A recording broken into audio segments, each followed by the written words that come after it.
Good evening, everyone, and welcome to Clarence D. Eastfield here in Elmhurst, Illinois, on the campus of York High School. Tonight's game should be a dandy of a game, as the St.Rita Mustangs, who are ranked 6th according to Team Illinois Lacrosse, will be going up against the York Dukes, who are 4th in the state according to Team Illinois Lacrosse. I'm Bobby Hessling. It's only me as of right now, which is oddly strange. But this should be a good game. It is hot. That is one of the key storylines. That is just one of multiple storylines here tonight. The weather. It is about 85 degrees, warm, not really that humid. There is a breeze blowing out into the northwest. However, it will be uncomfortable. So having depth will matter for both of these teams, primarily York, obviously. As they are doing the starting lineups right now, it should be one of the best games. This is really a battle test for York. Granted, they've played Wheaton Academy, they've played some of the tougher teams, but they have not played. They've won conference last night, but this is the best team they've had to play all season, without a doubt. It does not matter what happened versus Wheaton Academy or really any of the conference games, because all of those games were 9-point wins or more. The Hinsdale Central win on this field was the only game that was a 9-point win, and they did not play well and still scored 19. So it is an unusual feeling for this York team.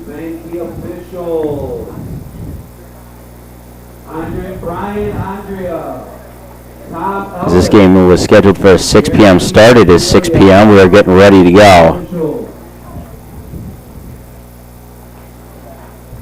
There are a lot of question marks surrounding the Dukes. Are they fully healthy? The question is no.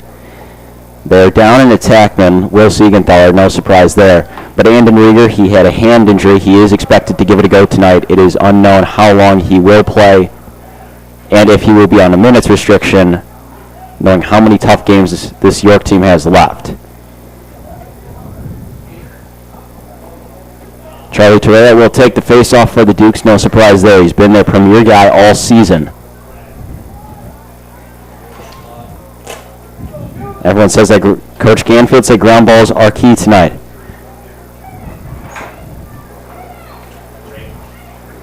Face-off is going to be won by the Mustangs.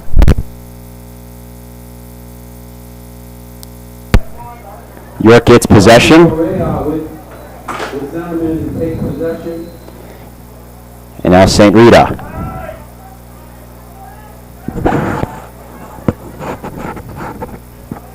Close out of the field is number 13, Michael Gahn, a senior midi. St.Rita immediately going to get to work. York claims that their defense is what has to keep them in this game. That is led by Josh Temple, Edwin Espinoza, and of course Everett Snyder. They said, when I talked to Temple about it, he said it's simple. If we play really well on defense, we will win this game. No slip-ups, no mental mistakes, which is also going to be penalties for either team. Go on again with it, and St.Rita a little slow. They will get right back into work. Time of possession will also be a factor. Chase was whacking it, Gone. The shot goes wide right of the net. St.Rita holds onto the ball. That did not even get to the post.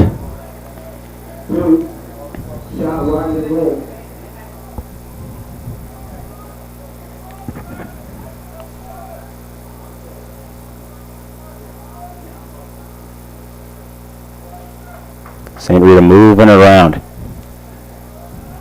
John McIntyre, 77, trying to keep him in check. That's exactly what Chase McNeil is doing right there, as they continue to recycle it around.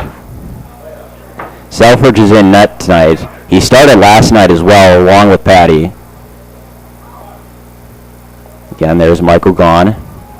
Tries to drive in. Shot is wide of Chase.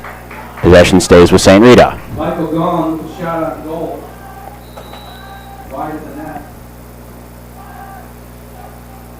It is warm. The York students wanted a big support. That it goes high. Troy Walker grabs it, spins it out, and that will be safe from going out of bounds. And there's Ryder Matson, 18 in white. He'll drive, trying to score. And it is scored. Drew Kircher. A phenomenal pass by Ryder Matson. It was a little high. Tried to find Drew. He did. He connected. And Drew with the first goal of the game makes it 1-0. Took just over, 2 minutes for the first goal, York goal. And they obviously wanted to get off to a fast start. That was a great goal, too, by Kircher. It was a better pass by Matson, who was coming in on the close side of the field, wanted to get in. The pass was a little high to Kircher, but Kircher stayed outside the goalie crease and just buried it.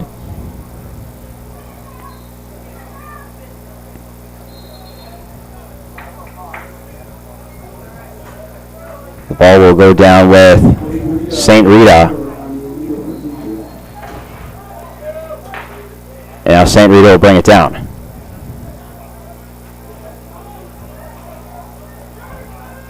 St. Clair, the LSM that is out there right now, moving around from behind,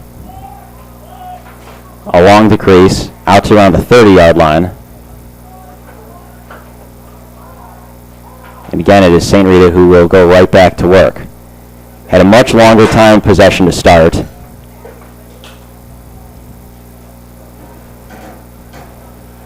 Is again now over at exit. Looks to be Colin Tobias. Tobias moving around back.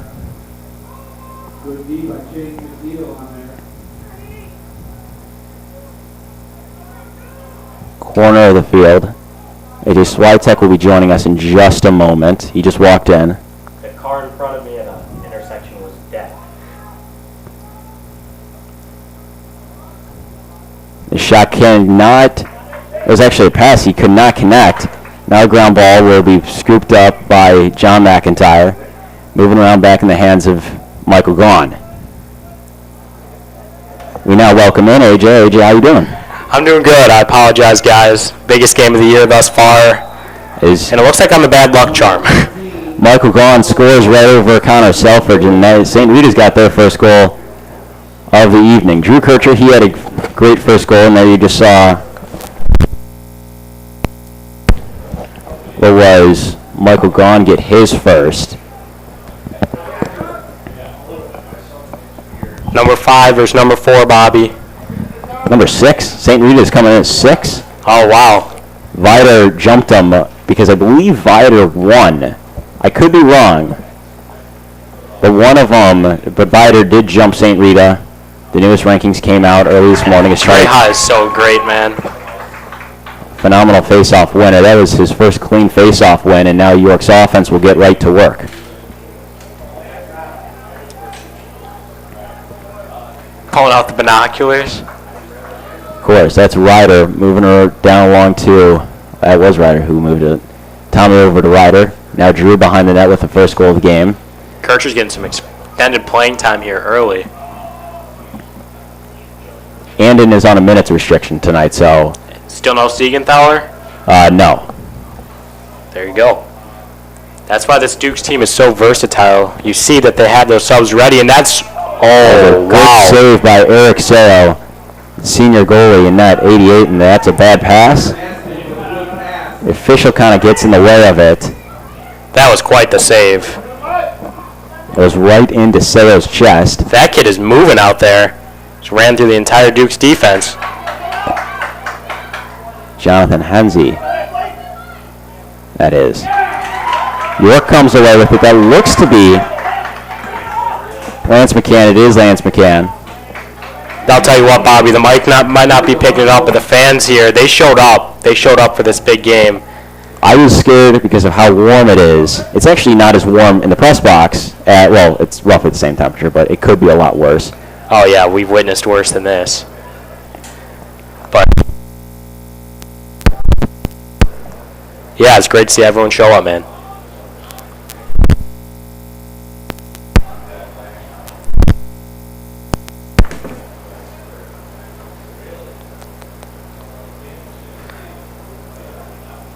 York moving around the crease. Out in front, pass knocked away. Looks to be Blake Rieger who had a collision with, I believe, Ryder Matson. Blake last night in the conference championship clincher had his first career hat trick as that shot goes wide of the net. But for Blake Rieger, he was filling in for his brother. First career hat trick. That's something. And that Blake Rieger kid's always been special, man. Through the whole ELAX program, he was always playing up with the older kids, and rightfully so. I mean, he's doing so again here on varsity. You'll see him on this team for 4 straight years. And, I mean, it's something special to watch. He'll be there with Seamus Licklow, and then he's got at least a few more years with Lance McCann and Tommy Kowalski and company. He'll have one more year of riders. Lance just got pushed back, which is a rare sight to see. And, I mean, that's just a crazy thing to say. A sophomore getting pushed back is a rare sight. I mean, he's got 2 more years to grow. The kid's already a monster.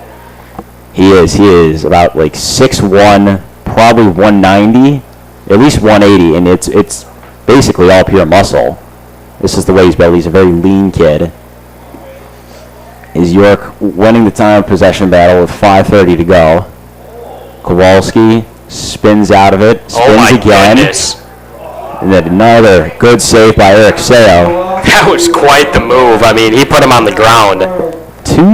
Two spin moves. I think we have a timeout. We do, but 2 spin moves by Tommy Kowalski, and he's getting a healthy amount of playing time too. It's like really the next man up, and even though it's the next man up, it really doesn't mean a whole lot. It's not like where in some instances it's like next man up. It's a bench player who's got to step up. It's someone who will be a starter probably next year, or at least by the time they're at the senior level, they would be getting a starting job.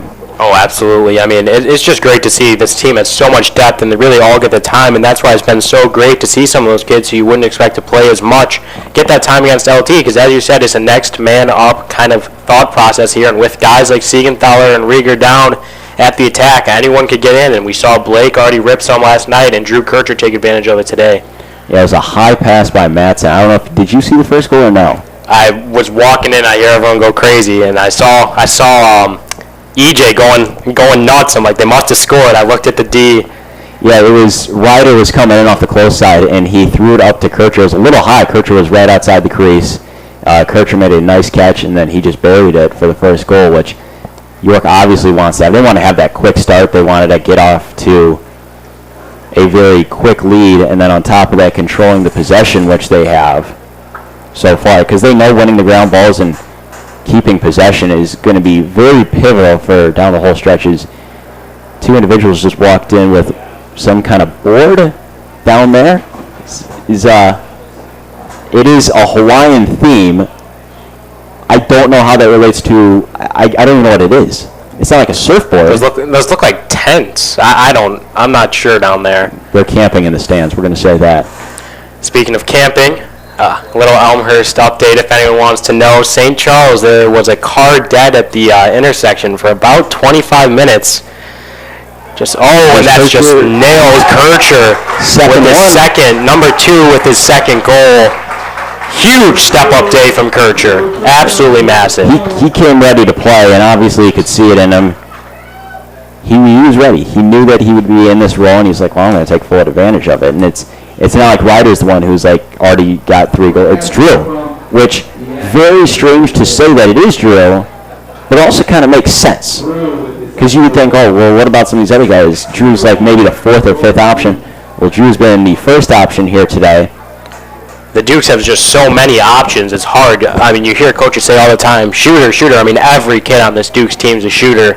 It's hard to lock them all up, and that's how Kircher's been left open weak side twice for the goal. Face-off is... Wow, Chirehal gets beat on the face-off. Callum Tobias is the one who won the face-off, and now St. Rita's offense immediately will go straight to work as Troy, one of the LSMs out there, is being a problem. I'll tell you, that kid dropped the ball, but you've got to be tough to get through Troy and Espinosa, and Troy's going the other way. No. And the fans are just letting them hear it. Chase McNeil was the one who was going the other way, and they called a push that resulted from the Dukes going down there and keeping what would probably been another solid 2-minute or 3-minute possession. And those fans are the refs who don't get paid to do so. Clearly weren't happy with the call there. I think they get paid. It's a minimal. This is not their full-time job. The fans? No, I was talking about. I think you said the refs. No, I said the fans are the refs who don't get paid. There you go. Yeah, we're paying paying people to come watch one of the top teams in the state. This is a matchup. That's a big save by Shot to pay Connor. to see. Right off of his chest. Good save by Connor. Espinoza. Pick up, head the other way. York wanted to do a good job clearing it, knowing that St. Rita has trouble, and already Chase in front. That's Ryder, and he beats him at the top. That is just a great clear, and then great transition to the goal. Bobby, this team isn't losing the game this year. I've said it once, I'll say it again. They are way too complete. No Andon Rieger, no Will Siegenthaler. They're still scoring goals. This team's unstoppable. Talk to me when they win the sectional. It's incredible that happened, and York knew they had to take full advantage of them when they were shifting guys, because they have primary offensive middies and defensive middies. York has a lot of guys who can do both. St. Rita, in this case, they say, at least when talking to Coach Strom, Coach Coyne, and Coach Camp, they said they really don't, so we're going to try to take advantage of it. And they've done exactly that. That was a great clear, and then great transition to scores. Another face-off is won by Charlie Torreja.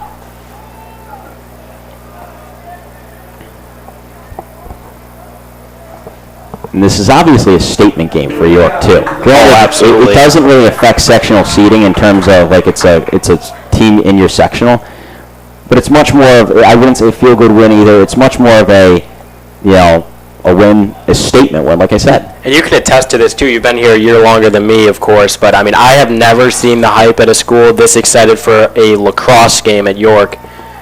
You could tell the students were going to show up. They did. It's not like it's a Friday. This is a Thursday night game. And I mean, the Dukes are showing why they're so great. Granted, some of the seniors, like myself, we've been out of school this is our 4th day, so I'm not exactly sure what day of the week it is at times. That's another good save, and I think Drew tried to poke it out. He couldn't. But you're right. It is the best crowd that they have had. I remember Josh Temple saying, when are we going to get a football crowd? Well, this is as close as you're going to get. Obviously, you wish you had more people. You pointed something. What was that? That was interesting. I mean, a D-pole was just able to weave through 3 York defenders. I mean, that's not something you're used to seeing. He took the over-the-head breadbasket pass from the tendy, took it over the half line, and really, I mean, that was a great job by him to maintain possession and allow the St. Rita coach to call a timeout, regroup, and not let this game get out of their grasps. There's a St. Rita kid who just showed up. Hey, he was probably stuck behind that same car. You think he was stuck behind that? I honestly would not be surprised. That car was... So we're all waiting. All right. Out of nowhere, I'm like, why isn't traffic moving? I hear horns honking, and I notice the car right in front of me is not moving, and he's clearly trying to move. So I'm like, what's going on here? I'm wondering what's going on. Then all of a sudden, he like rolls down his window, gives a little motion. Clearly, I don't know sign language too well. I had no idea what he was saying. Is he doing like this? Yeah. Well, you couldn't pass because there's so much traffic. There's oncoming the other way. So people start trying to pass him. So now the entire intersection is just clogged. You can't get through. Cops have to come, get the car out. They tow him. And then now there's just so much traffic with the cops. I was sitting still in traffic on my way here for at least 25 minutes. What intersection was this? Was this York and St. Charles? It's literally, man, I don't know my streets as well as you. The one it's like 2 blocks from here. Literally, I could have gotten out. Is it a stoplight? How do you not know a stoplight? No. It was in one of those turn. You know how? Oh yeah, I know what you're talking about. Yeah, I know what you're talking about. Okay, well that's really unfortunate. It really was. I was confused, and then I realized I'm going to be here for a little while. You assume, but this is now off St. Rita, that kid that you showed up late. Why not take a bus? Why not take a bus? St. Rita does not do that, which, you know what? Very strange. That's what I thought too, but I've noticed a couple teams have just had their kids show up driving. Which I understand that's the case, like if you're running late, but these guys, they did not bring a bus, which does not make much sense. Yeah, I know it's Catholic school. That was a ward. Come on. No way that wasn't a ward. For anyone new to lacrosse, you can't just stiff arm like that. I'm surprised not to see a call there. You can't use that other arm to push off. That's got to stay down. That was a pretty clear ward there that allowed St. Rita to hold on to possession. It was nearly turned over as Josh Temple got his stick in that, but you saw that I didn't. As there's a shot that goes wide, however, it does not go out of play. It's a good recovery from Rita. It was a very good recovery. Just a great timing. Right place, right time to stop that. But now St. Rita's offense with under 2 minutes to go is working again.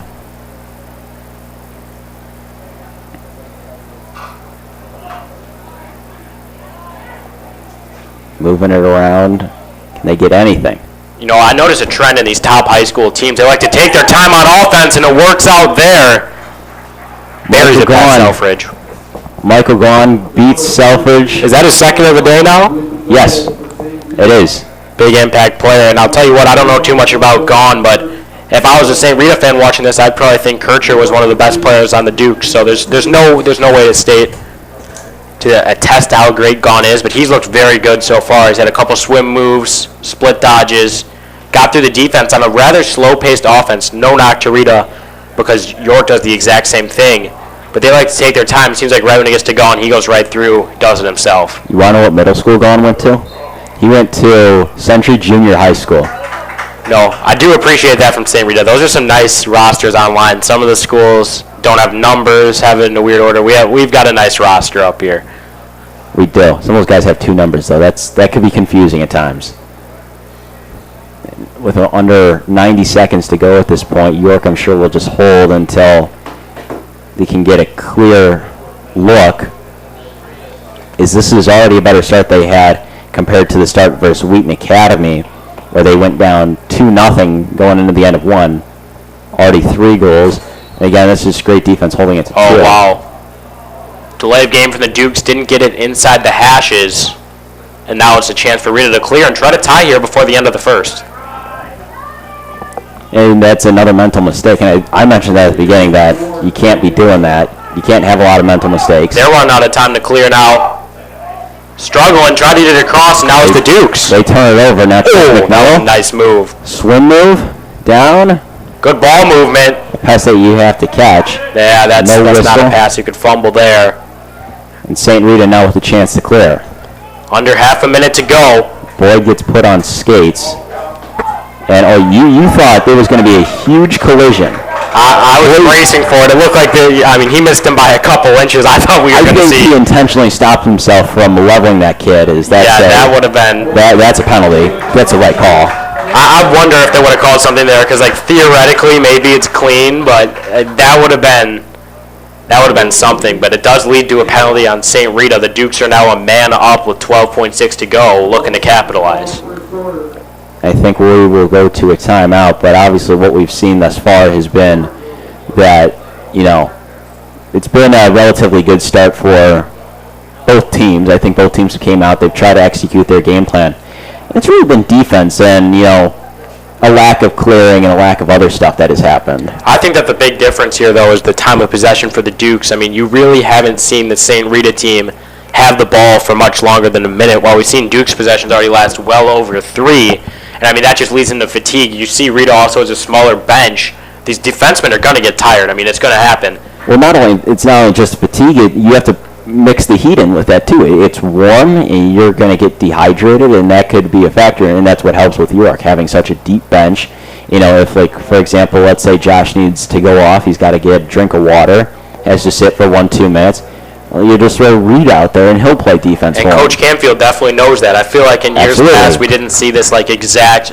It was a slower-paced offense, but I feel like especially this year they know they have the depth to do so. So they're attacking slowly on offense to make these teams with smaller benches really challenge them to the end. And you saw it work against Wheaton Academy. Even when you have a slow start, you tire the opponent and you beat them in a chess match. That's the big thing, holding it on for possession too. Just wear down the defense, because obviously those attackmen are going to be ready. They're just sitting around, but they're baking in the heat too, but they won't be able to get anything since their defensemen are just going to be so exhausted from chasing these guys around. Absolutely. I couldn't have said it better myself there. You could just attest to the numbers there if you want to put the camera over on the bench. There's just a clear difference in numbers. It looks like the Dukes have double the depth there, regardless of that Rita player. Yeah, and some Rita guys are inactive for today. Is Ryder's shot buried? Ryder Madsen is a sniper. That was clean. That took 2 seconds off the clock. 2.1. Excuse me. How did he score that? It looked like it was going right at the goalie. I'll tell you what, if I was a goalie, I'd step out of the way of a 100-mile-an-hour Madsen shot. That would sting. I don't know how that found a way in particularly. It looked like it was going right. Did it beat him on the close side, or did it beat him It was definitely, it had to be the close side, but even then, that was just Ryder has an eye for the net. He is constantly locked in. Either way, he found the back of the net. Sniped it there, absolutely.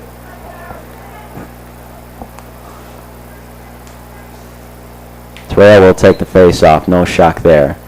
And he can't clearly win it, but he'll get the ground ball. Both these face-off guys are really solid. They're going at it for sure. 5 seconds with the Dukes get a shot off. They get a good look, but that's great stick play from the defenseman. Kircher backhands it.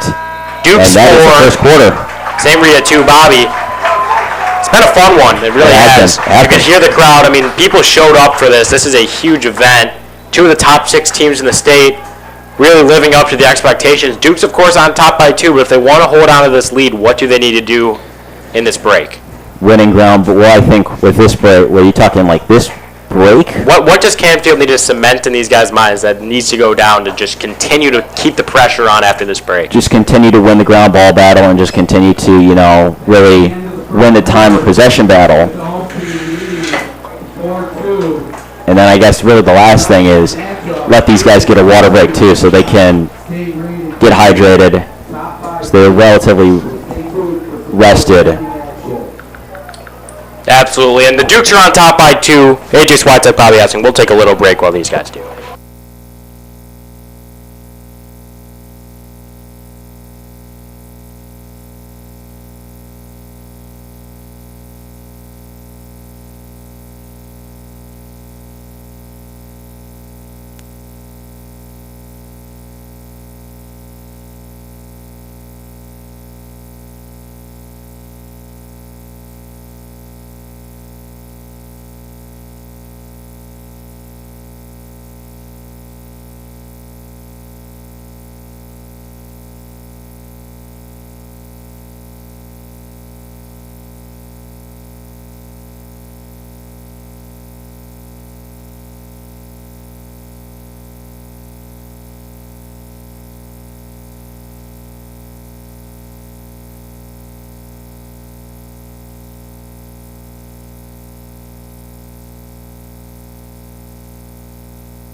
Start of the second quarter, Torreja cannot control the face-off as both goalies switch nets. 2 more Rita players just showed up. 2 more. 3 more. That is something, I think. That makes me feel a little better about showing up. I mean, it's called phantom traffic. That's what happens when one thing happens. It starts setting stuff off all the way down the line. I mean, coming up this late, maybe they were running late regardless, but I bet you that car had an impact. I would assume so. It also depends where they were coming from, obviously. But if I'm the St. Rita coach and you were missing 4 guys, I'm investing in a bus. As those are pass behind the net, passes I thought you were going to say something like you're not letting them play or they're going to be punished. No, you're investing in a bus. We're investing in a bus. Especially for a coveted program like this. Rita's always one of the best lacrosse teams. I mean, they're up there.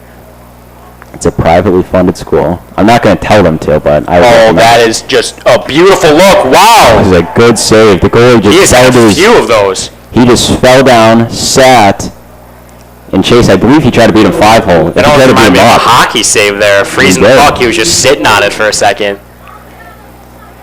His tempo stepped up on defense. Oh. And York will go a man down. That was close. That was really close. I think they got him for hitting the helmet there, holding it sideways. That was a close call.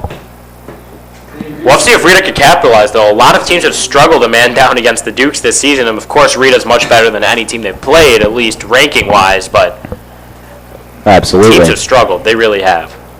You're absolutely right about that. Also, some teams were just going, like, they were going slow on the man when they were a man up. Why not go fast? Let's see if St. Rita will do that.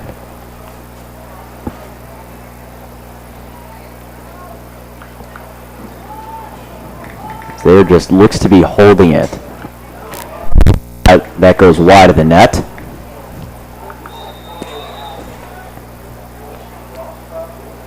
Now move around. Oh, that was a heck of a fake shot. Good save from Selfridge. Everett did a good job stepping up into that. Good recovery from Walker. York going the other way. It's a bad pass by Ryan Wolf. Almost able to scoop it up. Just pushes a guy over. And yeah, that's going to be a push. And Wolf with a good defensive play. Last night when I was at Lions watching that game, a lot of weird stuff. Josh and Boyd, early in the first quarter, they thought it was a hockey puck, I guess. They were just hitting them back and forth to each other. I was like, pick up the ball. You think that's what you do. It's a lot easier said than done. I'm sure it is. That's why I don't play lacrosse. That's why I'm up here. Yeah, you know what they'll tell you? You got to get both butts low. Butt of the stick, butt of your body. Both teams, our even strength is gone. Oh, wow. Scores. Went above Selfridge. That was nice. Sniped the top corner overhand there. Gone with a hat trick. I'll tell you what, I was saying that I couldn't attest to how good he was because we haven't watched him. I'll go out on a limb and say he's a pretty great player. You think so? Yeah, I do. I would say so. I am very impressed with what I've seen from him so far. He's just been sniping the corners, keeping Rita in the game. I mean, absolutely. We've seen these guys showing up late. We'll see if they make any form of impact. But regardless, Gone has kept this team in the game so far. There's no way of getting around it. Absolutely, and he's done a good job defensively and in transition, too.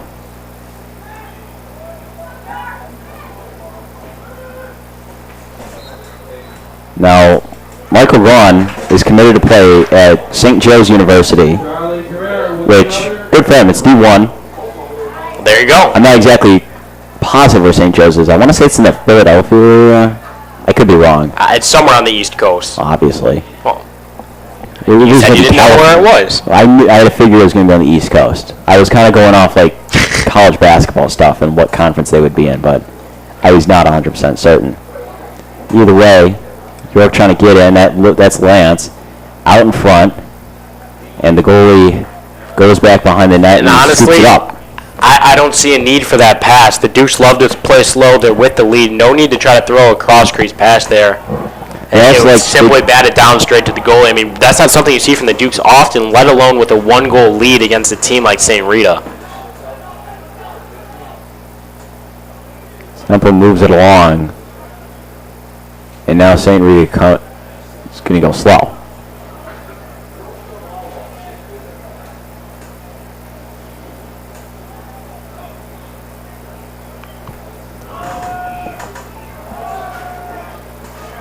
That's McGeith with it. He's actually set up a few of those gone goals, who's obviously still out there. And that's a great defensive play. Applying the pressure, gets the ball going the other way for the green and white. And obviously with that, if they could have a solid 2-3 minute possession, really drain this clock and you finish that with a goal, that's absolutely huge for them to go up by 2. And this is by far the toughest game they played. I think that's Boyd Bucket who just walked the tightrope, but it is. Yeah, they just let him.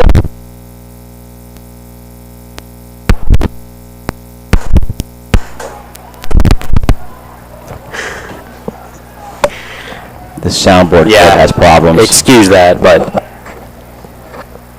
I thought it was fixed. I gotta fix that cord. By fix I mean I'll just grab a new one. Which, hey, it works. That's a way of fixing things. Just buying a new one. I think we have like 15 somewhere. Ryder is getting hacked. You don't normally see an attackman near the 40 like that. No. He draws the flag. And I was going to say, a penalty comes out. Spins down. Footing is an issue, which doesn't make a whole lot of sense, as the turf is clean and it's dry. Ryder again continues to get hacked and is frustrated with himself for dropping that one. But York will go a man up.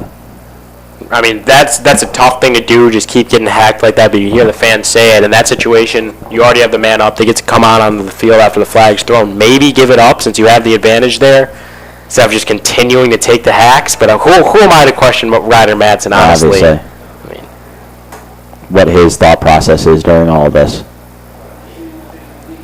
I'll tell you what, he also has a history final to prepare for. Oh, really? ACP history final coming up next week. How about that? How about that? So he's got a lot on his plate. These student athletes. The non-senior student athletes is Ryan Wolf moving around. I think that's Blake Rieger. There is. Shovels along, and that is a goal. No? I think it hit the side of the net. I thought that had gone in. Madsen was celebrating like he thought he had a goal. He did not. Wow. I thought that was a goal too, but the official made the signal that no, that was not a And you good goal. hear all the fans going crazy. You heard the PA announcer actually say goal. That clear as day from up here looked like a goal. Clearly wasn't. I mean, just missed from Madsen, and now St. Rita's looking to capitalize. They call a timeout. That was awfully strange, because I had thought that had gone in, but obviously Ryan Wolf knew that didn't go in as he was behind the net, and he was reaching from behind to 22 to go in the half. scoop it out. York leading It was 6:22. York has a 1-point lead. And obviously they know they're nowhere close and you're done. They still have to finish this. They still have to finish the first half and then go into hopefully what would be a 10-minute timeout and really slow it down. Absolutely. Very impressed with what I've seen from them so far.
Out of the timeout, St. Rita will have possession of the ball.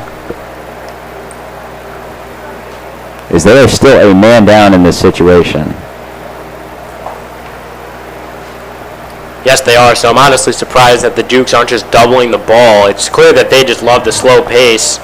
They'll let Rita run down the clock, already down a goal if they want to. Tobias is got his way into the end zone. He comes out of the box. At this point, I'll admit it, I'm honestly a little shocked they didn't double the ball there. You saw Canfield almost looking like he was shaking his head. That was an interesting decision. This ball stick came through, that is, and Really, it's all they formed. still recovered the ball. As Chase avoids what would have been a huge hit. And Chase will Wow, run. they've done a few tightrope walks now. That was nice. York was ready to walk the tightrope, and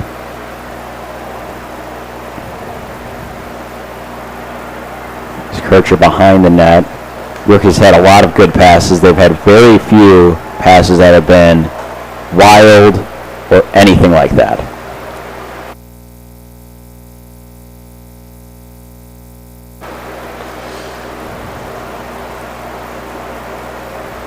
Charlie Torreira working around. Now uses a burst of speed.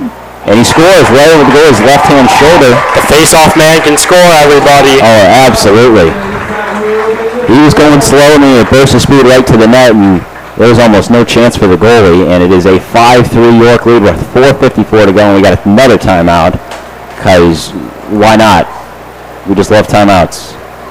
5-3, York has the lead over St. Rita.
Out of the timeout, York had just scored a 5-3 lead for them after a Charlie Torreira goal. And he's right out there taking the faceoff. Absolutely. I mean, that's what he's so great at. He's a stamina guy. He's a guy who's going to beat you up front. He's going to beat you down low. And most probably he's going to beat you real down low on these faceoffs. He's a really good midfielder, too. Mustangs. Treja off the win. That's another goal. York Dukes action, baby. That's Ryan Wolf. Ryan Wolf with his first one of the afternoon. Was that Ryder? Maybe. He said number 15, Ryder Maston, so. We were just left a little note. That was the guy's email. I have to email him the link. All right, well, regardless, I initially thought it was Maston too. We heard him say number 15. We just changed our minds like 3 times. Treja will take the face-off. Regardless, Treja really dictated that goal, plays the quarterback of the offense, if you will, wins the face-off, takes it the other way, applies the pressure, and sets up the goal. And they've doubled the points that St. Rita scored. That's another thing, too. Granted, 6-3, it's still a 3-point game, so it's... This is quite the ground ball chase, sorry. It is. Still going on. We're on for Troy. Josh Temple is the one who comes away with it. And now Connor Selfridge will move it out. Kowalski. Oh, that's a nice pass from Kowalski. Ray Krieger coming on in. To Wolf. Jukes. Shoots. Scores. Even if Wolf didn't score the other one, we know he scored that one. York has taken a 4-point lead over the St. Rita Mustangs. And there we go. Okay, so the other goal was probably Ryan Wolf, too, because he just said that one was Ryder Maston again. There we go. So Ryan Wolf showing out. And now I know why. I have a story time now. Oh, okay. Mikey Boysen sends me a text, member of YSN. Yep. Ryan Wolf wants to make sure that you guys know his number is 15. I said, yep. I'm pretty sure we know that. We've been saying his name. He was like, all right, well, he just wanted me to text you to make you sure. I'm guessing the PA has been calling Ryan Wolf Ryder Maston, and that's what's been going on. That's my hunch. Possibly. Play again, we'll take the face-off. This time it is against Sean Stack. Another ground ball battle. It's won by Espinoza. If you're ever wondering how to figure out it's Espinoza out there, other than the huge frame, it's that red and black head. Yeah, exactly. Does not match the Duke's colors. As that's a shot that is a stick save. And the clear that is not the best is gone, immediately triple teamed. Works his way around Chase. Chase had his stick. Wow, he is just getting Jeez. How is he still hanging on to this ball? Oh, Troy Walker took care of that. Just picks it up with one hand like it's nothing. Hey, the last thing I want to do on my That is Thursday a night nice catch there by Ryan is Wolf. just take a beating with a metal pole from Troy Oh, my Walker. goodness. Not only Troy, there's Wolf. 5 guys on him the whole time just smacking him. You're already getting, it's being warm. You're fatigued out there. You've got all 3 goals, and now you're getting beat to death by a stick. That's just brutal. Is York with 2:58. I'm sure they'll have a longer possession here. They won't go as quick as they have last time. Absolutely no need to go fast. I mean, wait for the opportunity to open up and then strike. That's what they've done, and that's why the scoring on this team is always so spread out. Try to get that comfortable lead and have really what would be a very good lead going into halftime and build on that in the second half. And this is a really random thought. I can't help but think, Bobby, I don't know, do you know who Sean Leahy is?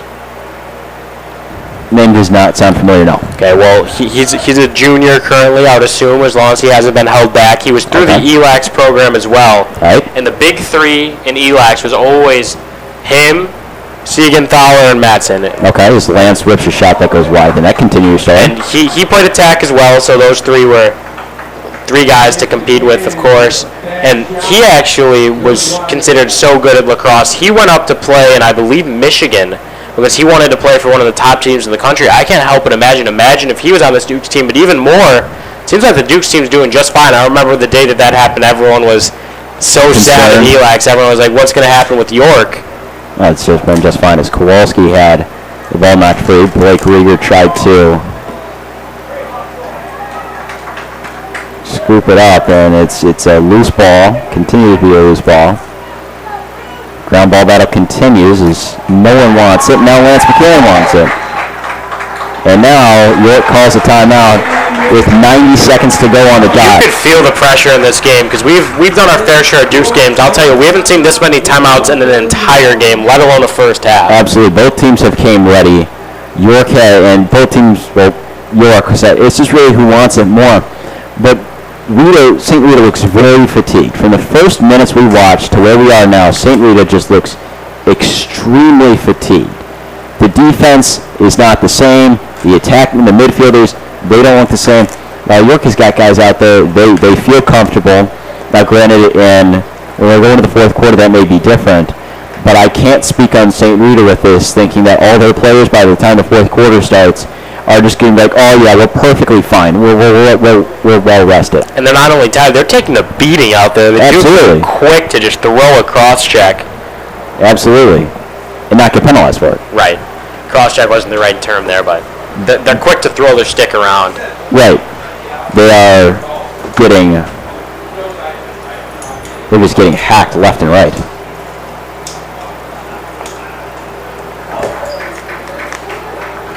York will have possession as we complete the 90 seconds of the first half as the sun continues to go down. Now the Loyola game, Coach Ganfield was talking to me earlier. He says he wants to push the start time of that back so you would not be playing during daylight, which makes sense. You're not playing when it's like the heat of the day. You're playing in moonlight under the lights. Granted, that would be like an 8 p.m. start. That'd be kind of awesome. Just a pure night game? No sun whatsoever? That would be kind of awesome, yeah. I agree with that, but Midnight start, how about that? it'd be real hard to see a ball flying at a goalie at that point. The lights are not that strong. They're fine. Then you look into the light, the ball's perfectly lined up with it. You got that glare just Oh, I think that'd blind you. up. Yeah. I think that'd blind you. Kowalski just took a big hack. And now again, Blake Rieger. Have not seen much of Andon thus far. It's been mostly Blake out of the Rieger boys. Blake just taking a cross check right there. No call from the official. And they've let him play too. There's not been that many penalties. Out of a lot of the hacks we've seen, there's not been too many penalties. I think both teams only have one. As Kowalski drives in, kind of spins out. Lance thinks about ripping it, doesn't. Blake Rieger We now have under 30 seconds to go. It's been a great long possession from the Dukes. Rieger takes a check almost up high, and that draws a flag. So York will go a man up, whether that be going into the start of the second half. As McCann shoots, he scores, so they will not go. Well, they could go, but 8-3. Lance McCann with a great goal to grab his first goal of the day with 18.6 left. Now York is going to go man up. That was a rip, and I'll tell you, this St.Rita team, I mean, sure, the Dukes are really great. They don't seem that different than Lyons Township to me, to be number 6. You think so? I'll tell you, there's a lot of things that I saw in Lyons Township's game that was more impressive. That goaltender, I won't ever forget that. When he's D1, I called it. He's a sophomore, too, so Right. He's got time. Taylor will be out there to take the face-off, but St.Rita went into this game knowing it was a big game, too. And there's a whole second half left, but they're going to go into halftime thinking, what could we have done differently? As the ball I think that starts with showing up on time, if I'm being honest, Bobby. That's something they could have done differently there. It sounds like a rag on them, but seriously, you've got to show up to a game like this on time. There's just no getting around that. You're very true. There is a stick save, and that is the end of the first quarter, or the end of the first half, excuse me. So we will go into the second half. York will be a man up. Should be about a 10-minute halftime. We'll see how much they put on the clock. But a very good first half for the Dukes, and a very, very big game. Absolutely. The Dukes have shown up on the biggest stage, so have the fans, in the words of E.J. Espinosa. Be there, be square. No squares tonight. Everyone showed up. York Dukes 8, St.Rita 3. We'll be right back after what looks to be a 5-minute halftime intermission. Ooh, 5. Okay.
start of the second half.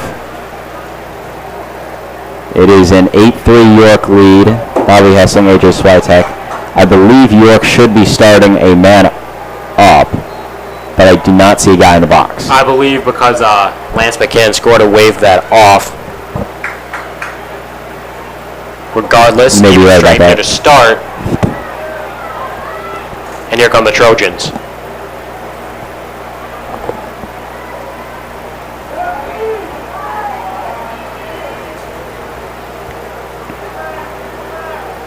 St.Rita got a well-rested halftime, knowing that some of those guys are exhausted.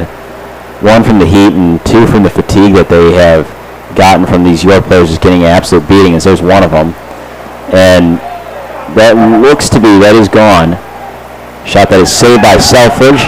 Knocked out. He was tangled up with Juice's stick. It may not show on the scoreboard. That was an impressive play. He got through 3 defenders, and Gone has found a way to get open shots on that. That's a great save from Selfridge. That's all it is. That was a great shot look from Gone and an even better save from Connor Selfridge. Pass was off of the head of Lance's stick, and now it comes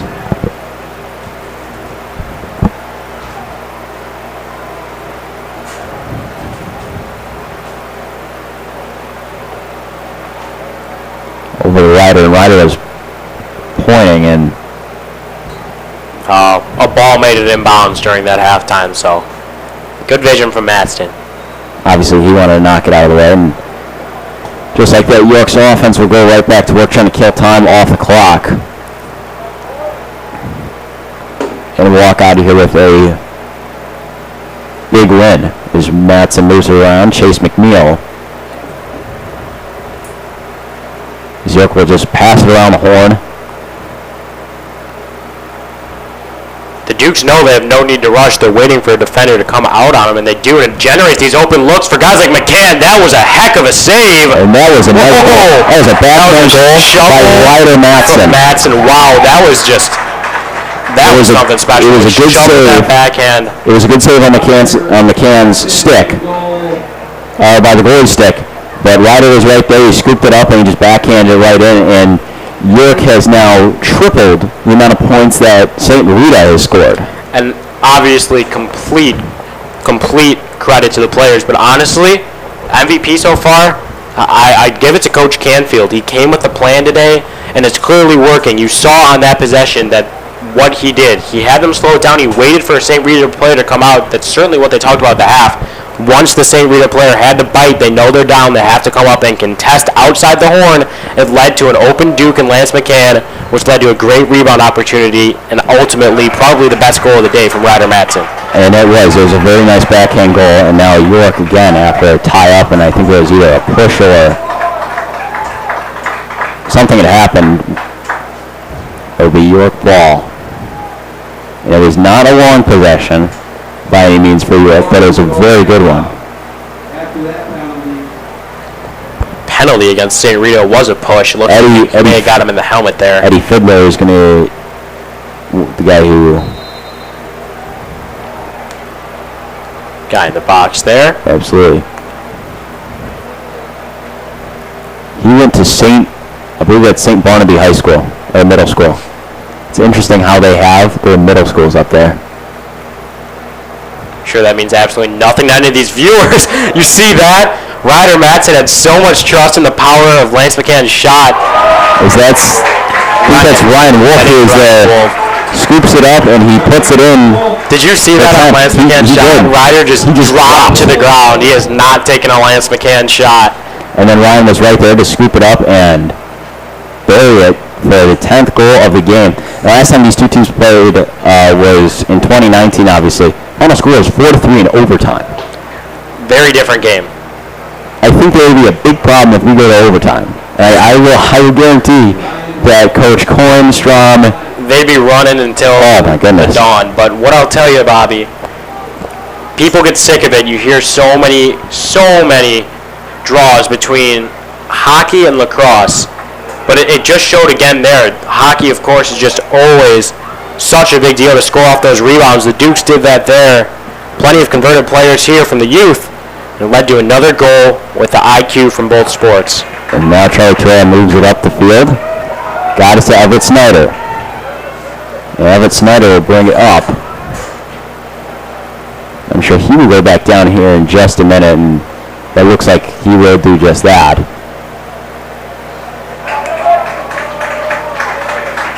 Ryan Wolf has worked his way near the corner. Now tries to drive in. Across out in front. We could hear the fans react. He's having some fun out there. Oh, he is. Shovel shots behind the back. We know he could score normally, so why not? Why not give himself a handicap and go behind the back? A little fancy. That would have been. Again, Ryan Wolf on the far side. Spins, thinks about it. Kircher, great pass. That was Ryder Madsen again.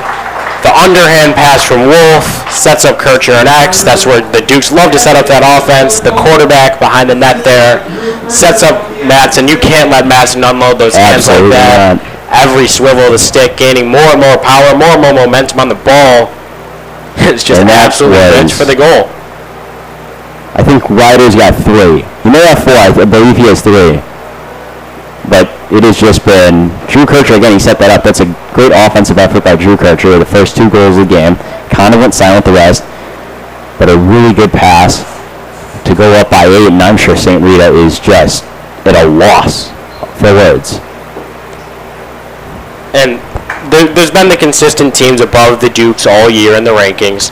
But with the demanding, I mean, seemingly, as you said, I would be shocked with any other outcome at this point. Where can the Dukes climb in these rankings, Bobby? I think 3. 3? Because obviously you got New Trier and Loyola. They both met, I believe, on Tuesday night. As Ryder lost it. It's a rare turnover from Madsen. I think it's very difficult to get to 2 unless you beat either New Trier or Loyola and you're that high up. And that would be something like Forest would have to do. And like Forest, they ended up losing on, I believe, last week, Thursday, to New Trier, 16-9, or Loyola, 16-9. But you're the 4. You're home field, and if this keeps up, you're beating the number 6 team in the state. I would put them at 3. I'd put them at 1. You put them at 1. They have the resume to do it. They've got the players to do it, and no one is beating the York Dukes. No one's beating them. And no one's beating Selfridge up high. Great save from Connor. Ball going the other way. That looked like it went off his stick. As Everett cannot corral that. Again, can't corral that, and now it's a ground ball won by St. Rita. Shot goes wide, and St. Rita will retain possession. Just a rough defensive, effort there, a rough clearing, that is, by Everett. Yeah, that's not something you're used to seeing from him. I mean, as you've mentioned, it's a lot harder to make those passes with the long pole, but seemingly rushed it and just let a free rip at his goaltender, Selfridge, in there. And Bobby, thankfully it went wide. Wondering here if this is a theme. We've seen them do like the half and half method all year, but it seems like Selfridge is in starting the second. Oh, wow. Quiets the crowd for the first time in a while. That looked to be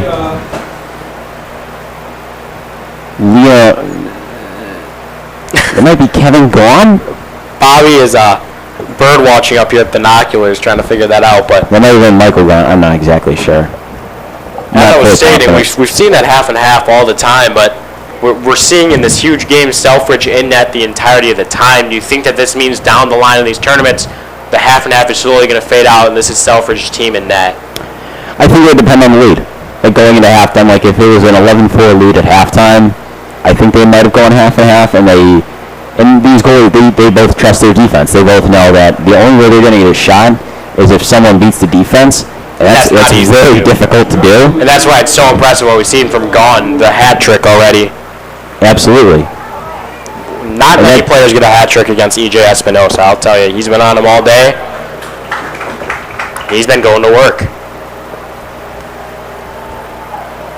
Speaking going to work, York is going right to work on offense. That is right. That's another nice stick save. York picks up the ground ball. Ryan Wolf off that shaft. Who goes? Ryder who had the shot, not Tommy.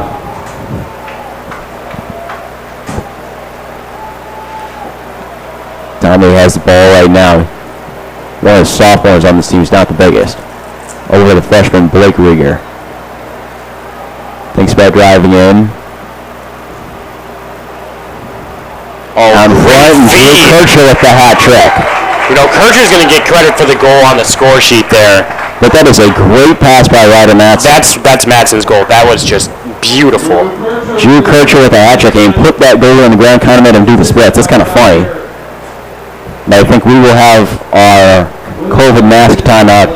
It is 12-4 York. They have an 8-point lead over the St.Rita Mustangs with 5:42 to go in the third quarter here on YSN.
Out of timeout, it will be another Charlie Treja face-off win. As No the game surprise going there. on, you could see the fatigue setting in for the St.Rita midi, and it's really led to Treja. I mean, he's able to get off the field in situations like this, as he will right now, regain his stamina, and ultimately recover for the next face-off.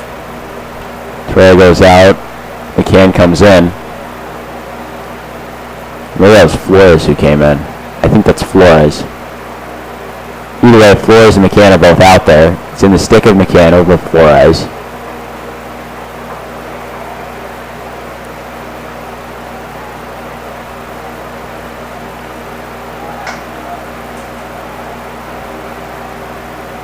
Tries to look inside. He pass out in front. Oh. Really trying to go behind the back. Oh my goodness, that would have been... That was just, that was all around just almost one of the best plays I've ever seen. It hit the goalie dead on. That was just such a beautiful pass, and then he knew the only way he could fit it in there was with that behind the back. The short side was completely covered. That was just, it was a good heads-up play. Absolutely. The goalie just was in the right place at the right time. Little swim move, trying to get in, and was just met by Espinoza. Pass was a little high, still managed to catch it. Shot, that is a score. That is Colin Tobias, who put it in the back of the net for the 5th goal of the game. With 4:11 to go, and that's very rare to see him get by Juice and then get by McCann. And I'm sure the York defense and midfielders are not pleased about that. Absolutely not. Even more Selfridge, like, he's not used to that. He's not used to guys just blowing by and getting the look like that. We're not used to seeing that from the Dukes. We're really not. I'm sure McCann will be frustrated with himself with that one. Face off. I think Torres slipped. Let's see. Oh, we'll go down with York regardless. Looks like they called it a trip. Chase McNeil. Out come the deep holes, in come the middies. Both teams option to go short sticks here. Ryder running along the end line.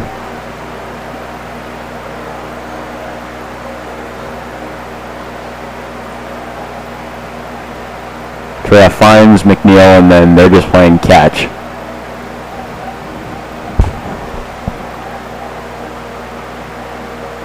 Treya thinks about taking a rip. He doesn't. Chase McNeil thinks about driving in. Does. Shot. Ring off the post. Second chance. Nothing. And St.Rita will take it. That was a close shot by Chase McNeil. Like it bounced off both posts and then the stick. Awfully close shot there by Chase McNeil. And now St.Rita comes down the other way, and they have much better offensive possession after midway point here in the third quarter. I think coming over the midfield line with that full head of steam has given them this extra presence, and now they blow by. They've got the odd man rush. This is what they've needed. It wasn't a quick odd man rush either, just to be met by two great defenders. And then a bad pass. Who will win ground ball battle? Everett Snyder. Snyder looks to clear it. He's having problems with passing tonight. It was a bad pass to Selfridge, but thankfully Temple was there. Now he will bring it up. A long pass. Almost a collision between two Dukes, but it is recovered. And that is Lance McCann over to Chase McNeil. York would like to go slow here with 2:20 left in this third quarter. I don't think they're showing the quarter on the board. They are not. A little strange. Another Ryder turnover, which is a very rare sight to see. Now St.Rita will push it the other way. I'm telling you, coming across this midfield line with speed is just giving this team such a sign of hope, a sign of life here at the end of this third quarter. They're actually getting offensive possessions and generating shots on goal. It's all about if they can capitalize, though, which they have had trouble with.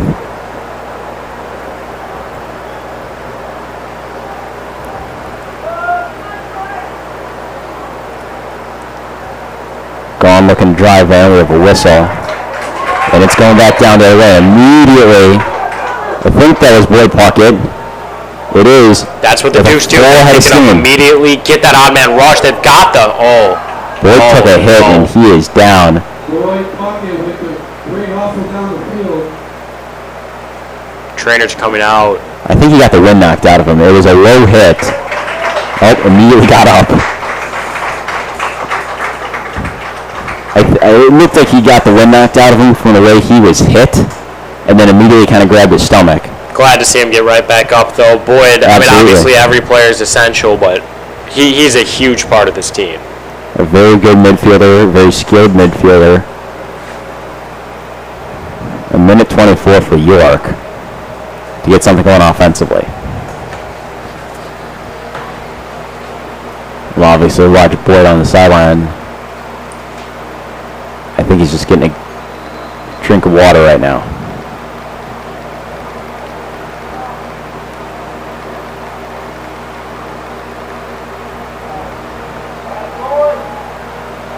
We'll continue to just pass it around the horn. Lance over to Chase. Chase thinks about driving in. Looks close. A shot, a save by Sayo, who kind of dropped it.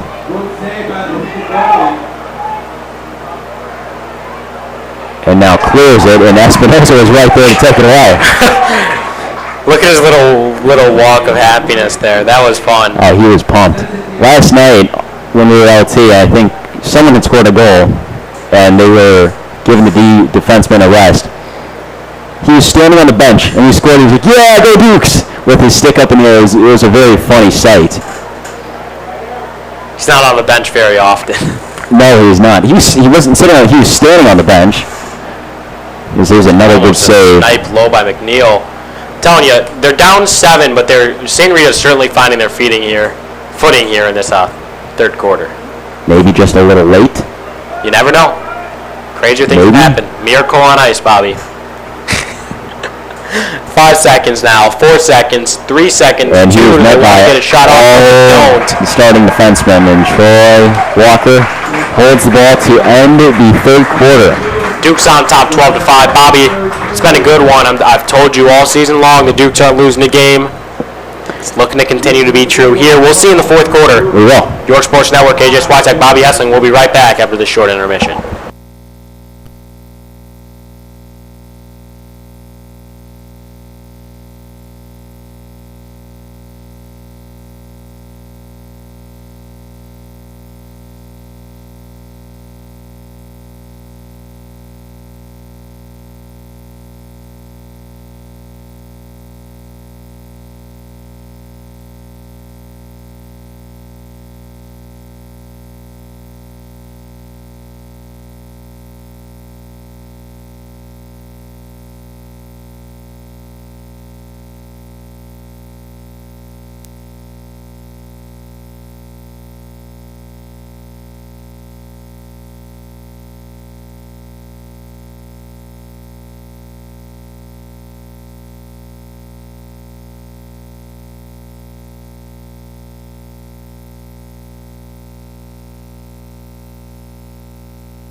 Start of the fourth quarter, Torreira's down. They've taken the face off. No shock there. And a very odd approach by the Rita face-off guy. No surprise there that he won the draw. He was crouching. He wasn't. Torreira has both knees on the ground. He's just ready. That was not the case by Sean Stack, who he was like squatting, which I've seen that before, and I think that's such a disadvantage. I know you weren't a face-off guy, but could you agree? I'll tell you this, Bobby. It seems like that from up here. These guys have been doing it for so long. Everyone has their own approach. Recently, actually, in the pro league, they made the switch. For a while, it was up until college, but you couldn't have both hands forehand, meaning they call it the motorcycle grip. You couldn't have both hands facing that way, which the advantage to that is you're much faster, but you have a hard time controlling the ball after the face-off. That's almost what everybody turns to now with the new rule change at the next level. That's over there, but you see that everyone has their own approach, so maybe the squat wouldn't work for you, wouldn't work for Torreira, but everyone has their own strategy. I guarantee you, though, I've seen Torreira do the draws. He's taking advantage of that rule. I mean, now that at the higher up levels that they're giving you that motorcycle grip, it is a game changer because what it's doing is it's more relying on the teammates to get there for the ground ball because you're going to get it to your own side quicker, and that's how he flips it up to himself so often. York is going to go a man up. It looks like it is Eddie Fiddler in the box. I cannot be 100% certain. I think it is 26. The coach is in front of his numbers. It's hard to tell. But York will go a man up, looking for their 13th goal. Kircher at X moves it around to McNeil. Madsen thought about ripping it. He didn't.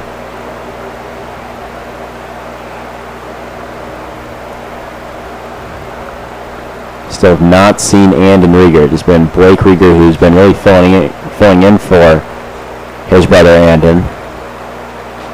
Kircher out in front didn't like it. And now it's recycled back around the horn. Brian Wolf out in front, shot goes wide. Kircher was the closest. So then York ball.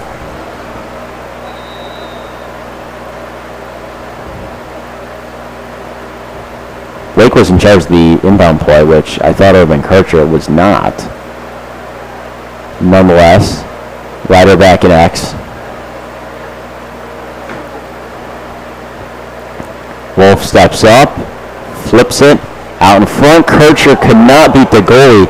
It was right on the goal line the whole time. However, it Great offensive play by the Cougs. did not roll, and now St. Rita will go back down the other way. St.Rita gone the other way. Near turnover ground ball is held by St. Rita, and we have a whistle. Looks to be a timeout, and it is. We will have a timeout at 9:42 left. York out in front, 12-5 here on YSN.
I don't know.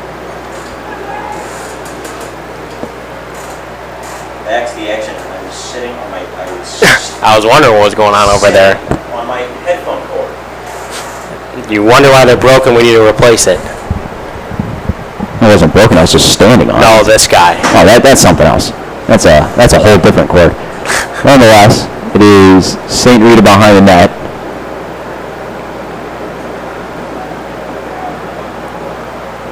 As the train is rolling by the stadium. Gone trying to break inside, he can't. Trey Walker with that long stick, keeping him out there from anything happening. And his shot there is a good save by Selfridge. And now York will try to attack. And Everett trips over his own feet. However, he stays with the ball. I just saw Everett face plant, which is kind of embarrassing. I'm sure. You're looking through the binoculars? Yeah, I'm sure the guys on the team will let Everett know about that. Yeah, you get that first-hand view being the manager. You get to see all those relationships. I do. A lot of those guys, they really appreciate each other. They respect each other. They definitely love each other. And they know that they can trust each other when they're playing. They just go out there, they play their game, they like to have fun, right at X. And that is Flores, who rips a shot right off of the shaft of his stick. I'll tell you, I'm shocked that didn't go in. He got to unleash all that power. Just did it right at the goaltender. Right. Kircher stepped on the goalie's stick, and he ended up tripping. Been a lot of trips tonight. It happened. And now St. Rita with 7:40 to go will try to get something going for them. I'm not to the point saying that they are playing for pride just yet, but I'm getting awfully close to saying it. As they came out strong, but the fatigue and heat kicked in and really warmed down. No denying that. Put perfectly, Bobby. Look at EJ out there, forcing him out to the 35. He won't even let him get inside the hashes. Oh, absolutely not. I want to know if EJ talks to those guys, like, he's just saying, "Well, how's your day going?" and something like that. And you're like, weren't you just like trying to push me into the ground? It's a nice shot over the stick of Selfridge. All hope is not lost, Bobby. For some reason, no. Crazier thing. Is they have cut the lead to 6, so the lead. The momentum has certainly shifted. We'll put it that way. Absolutely. The shots are falling for St. Rita, and the shots are just barely off the mark for the Dukes. Well, York has had a lot. Their time possession battle has been really good. As I will pick up your car keys. Thank you. Sorry about that. That's quite all right. Torrey will go out there and take the face off, but the lead is now 6, and obviously, I think if Rita gets 1 or 2 more, I think the defense with Temple will, and everyone else knows, they were both kind of kicking, saying this can't happen. Face off is a tie-up, and St. Rita comes to earth it. Troy is giving it to him. That was nearly a hit in the helmet. You've got the contours on. You could probably attest to that. It was awfully close. That's not a... Oh, and there it is. There it is. It's either Walker or Tereha, but that is... I think it might go as a slash, possibly. That's going to go as a big changer here, because the momentum's already shifting in the direction of the red. The last thing you want is it to get even worse here.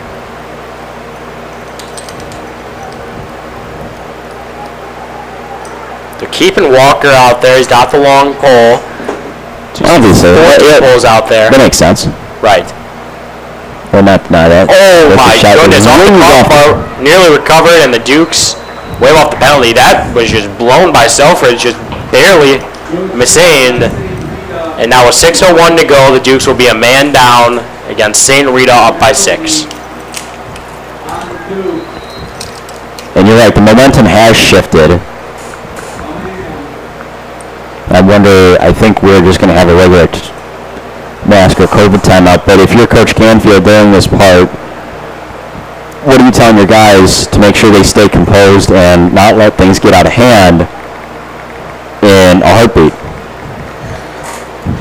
I think that there's different approaches to everything, but I think it's really hard, at least up here in the booth, to fathom Rita scoring 6 goals in 6 minutes.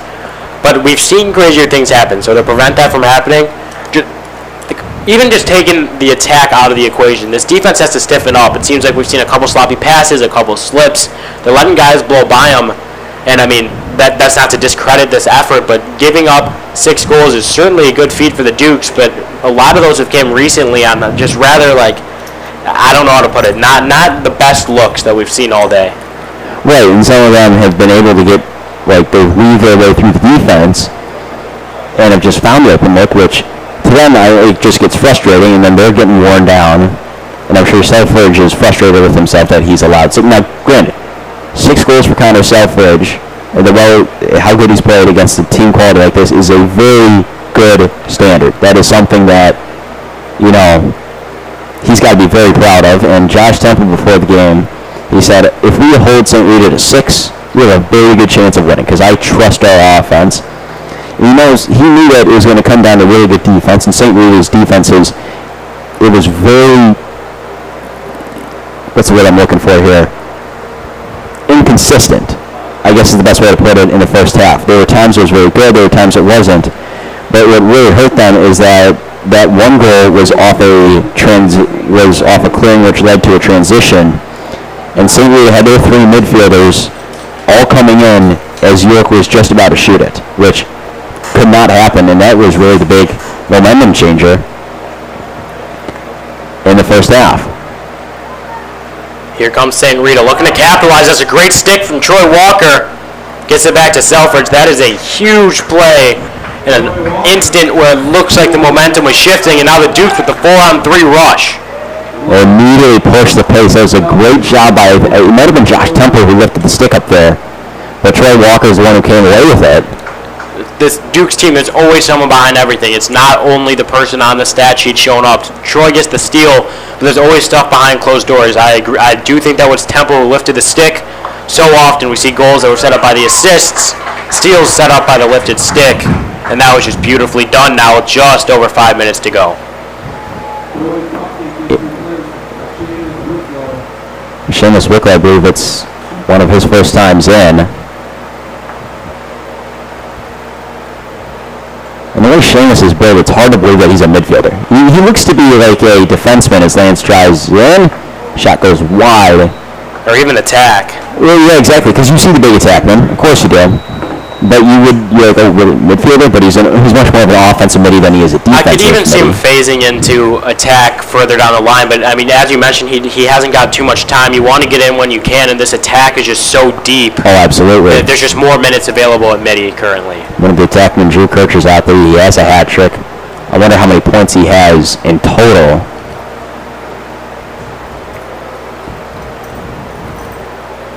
Kircher behind the net, moving around. A little spin move, trying to get something. Pass a little high, but McCann is going to rip it, and it just goes wide of it. It goes high of the net.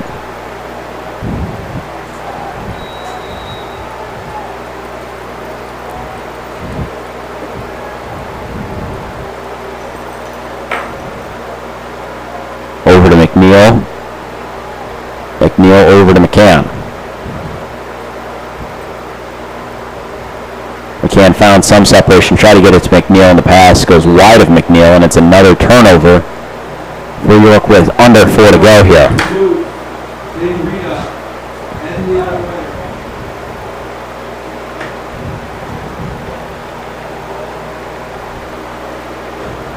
Jonathan Hensey had to go to the end line to grab the ball, and now we'll bring it up.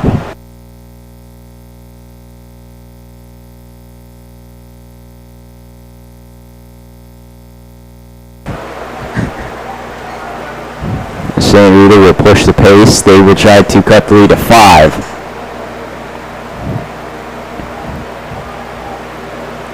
It's all road this York defense allow it, and St. Clair got a little behind. Trying to drive in on Puckett. Shot, he scores. He beat him off the top left shoulder. And if I know Coach Canfield as well as you do, Bobby, I think that you could verify this. Even when the Dukes likely walk away with a win after this, I don't think he's going to be very happy with what he saw at the end of this game. Especially the end result. I think the score could be a lot worse in terms of things, especially with St.Rita. You want to a 12-4 game stick to the all gas, no brakes. Feels like the foot's gone off the gas pedal just a little bit here towards the end of that third quarter and the entirety of this fourth for the Dukes. Just aren't playing with that same snappiness we're used to. And that could be effect off fatigue or whatever it may be, but it was a 12-4 game, I believe, going into the fourth quarter. And it looked like, okay, York is going to go out there, they'll probably get a few more, go up by 10. Obviously, we have not seen that. And the lead has been cut to 5. It's still a comfortable lead, but it's inching to become uncomfortable, and of course York is killing it in time of possession. Even that seesaw has teeter-tottered a bit more even here at the end of the game. Seems like they've just been pushing the offense. I was speaking in terms of the whole game. Yes, they did a really good job. As Ryan Wolf through the defense, Billy goes out wide, makes a save, tries to clear it. That was a just dime over the top. It was a great defensive effort from the Dukes, but that was a really nice feed from the tender. Scrum at midfield, and McCann comes away with the ground ball. You can tell they're in no rush here. They get the 3-on-1. They practice this all practice. Oh, Blake Krieger just missed him. I don't want to critique, but there was nearly a free goal cross crease to Drew Kircher there. No need to take your own shot 12 feet away. You saw that. I did not. Kircher was just wide open standing like this, just shaking the stick, wanting it. Man. You don't want to be a hero either. That's the other thing. You don't want to be the hero. No need to 12-7. I don't think there's a single player on this York team that it would consider themselves, a hero. They all base each other off a team effort.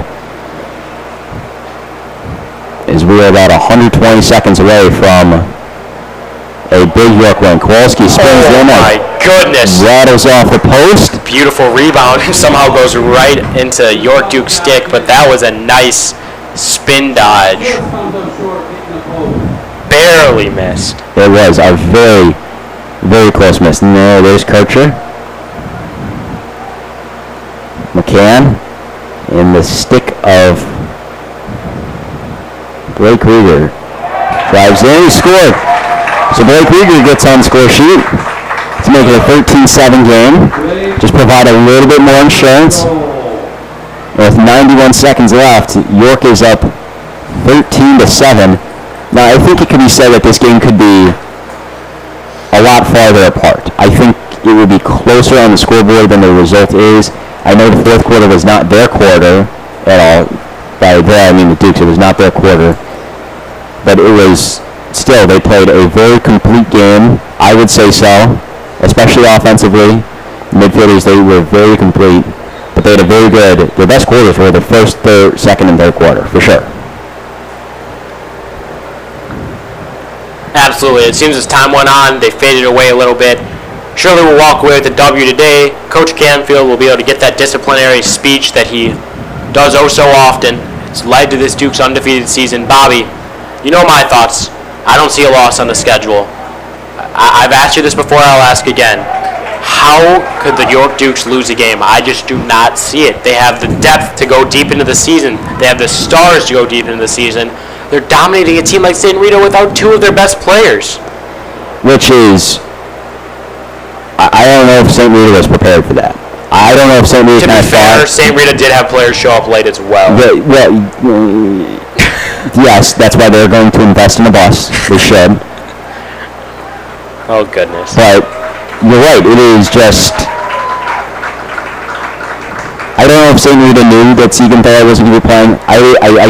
I'm pretty sure they did not know that Liga was not playing. I'm sure they were expecting him to play. But they're going to walk out of here losing by 6 to the fourth team in the state. It's almost like there is a clear line from 1 through 4 and then the rest. I have a question for you, Bobby. Question. What's going to be more of a difference here? Are the Dukes going to go higher up in the rankings, or is Rita going to fall lower down? Who's going to have the bigger movement here as the Dukes walk away with a 13-7 win? York comes away with a win like that. I think St.Rita falls. I think St.Rita falls farther. I don't think they're far past 10, but I think York's highest ranking could be 3 right now. Obviously, New Trier and Loyola. But one heck of a game. The final score from York, 13-7. The York Dukes, they had a conference title last night. They had a monumental win tonight. For AJ Swiatek, John Murphy, our cameraman, I'm Bobby Hessling. Have a good night, folks.